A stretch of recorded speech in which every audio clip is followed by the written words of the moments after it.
Samsung just announced the Galaxy S6 and S6 Edge, but before you pick one up, here are 5 things you need to know. So what's up guys, Jonathan here with TLD. Hope you guys are doing well. And this past week, I got a chance to go hands-on with both the Galaxy S6 and S6 Edge early and wanted to give you guys a rundown of everything you need to know before spending your cash on one of these. First and foremost, this is a completely new design. Anything that we've come to know about the Galaxy S design, materials, or lack thereof can be thrown out the window. This is a completely different animal constructed out of aluminum and glass, and it feels really good.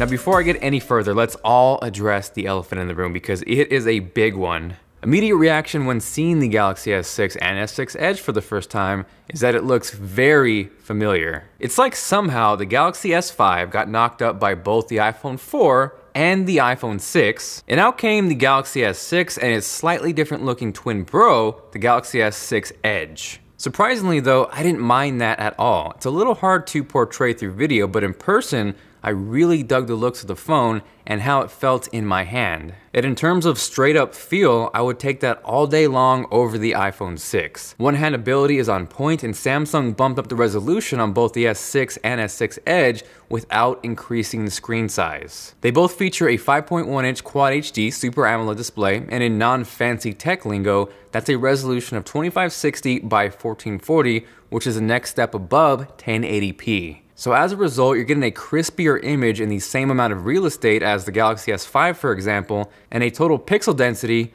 of 577 pixels per inch. Now the next thing you need to know is straight out the differences between the two. The S6 and the S6 Edge are actually marketed equally by Samsung. It's not like before where the Edge was some experiment SKU where they were just kind of testing the waters. These are both equal full-fledged flagships, so I kind of wanted to help you guys separate between the two and ultimately help you figure out which might be better for you. Aside from the actual edges on the S6 Edge and a slightly larger battery, everything is literally identical. As I mentioned, they both share the same screen, but they both also share the same 8-core processor, 16 megapixel camera, 3 gigs of RAM, and both are running Android 5.0 Lollipop.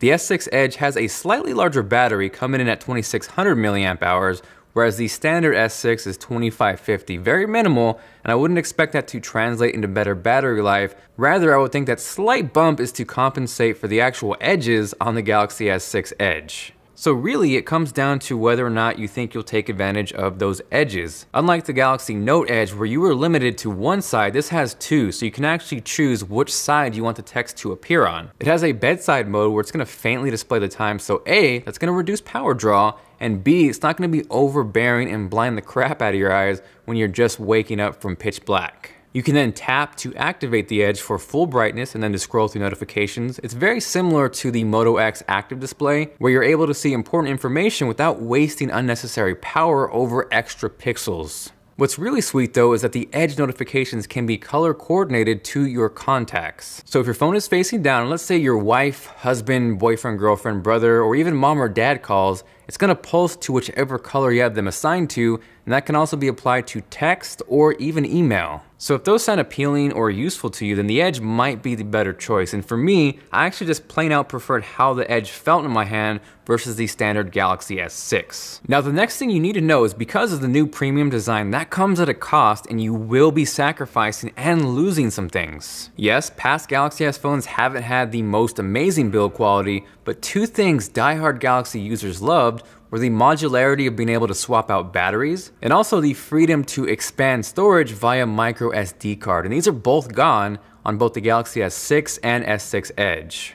Now that alone I know is going to cause an uproar, and there's some people that are going to lose their shit over this, but really it's like Samsung is going to get hated on whatever they do. Before, it was knocking Samsung for their plastic phones. Well, actually it was TouchWiz too, but really one of the biggest gripes was their phones were never up to par on some of the other premium smartphones. This time though, they stepped up the build quality game, which I appreciate, but I can see where it's really important for those who really relied on microSD expansion or that swappable battery. So if those are really important to you, you might have to look elsewhere this time. One bright note though out of this whole expansion catastrophe is the Galaxy S6 and Edge both now start at 32 gigabytes as the base model, as opposed to 16 on the Galaxy S5, for example. So that may help offset the difference for some of you out there. Now, the fourth thing you need to know is actually on a positive note, and that's that the camera will be awesome. Both the S6 and S6 Edge are packing a 16 megapixel camera, and if we're talking solely megapixels, it's the same as the S5, but I must stress,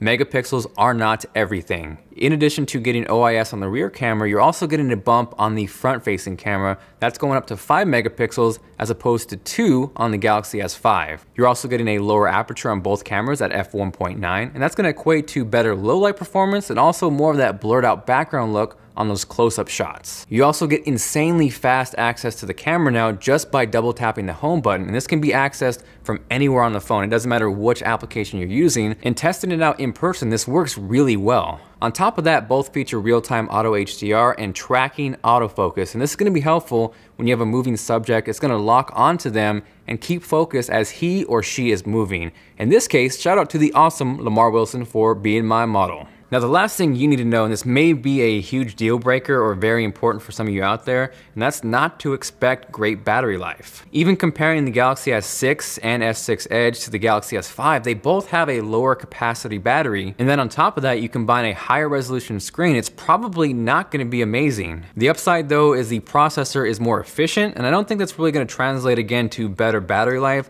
I think Samsung is really just shooting to get it on par with the Galaxy S5, which to me really isn't a win for the consumer. Like I've talked about before, I think one of the biggest bottlenecks in terms of smartphones specifically is battery life. It just really hasn't advanced like everything else in that field has. We're at this stage where every manufacturer wants thin. Let's see how thin we can make the phone, but I wouldn't mind a slightly thicker phone if I could get a Chuck Norris-like battery. Aside from that, both of these are still dealing with TouchWiz, although it's a little less TouchWizzy. I think we can all agree no TouchWiz would be the best route to take. I did, however, really like how they implemented multitasking. So if you're in your recent apps window, you can actually scroll through those, and then any open application with the multitasking icon can be used to start the multitasking. And then from there, once that is started, you can then scroll through your apps and figure out what is that second app that you want in your multitasking window. So that's really useful. If you enjoyed the video and you're feeling like being awesome, make sure to go crazy on that like button.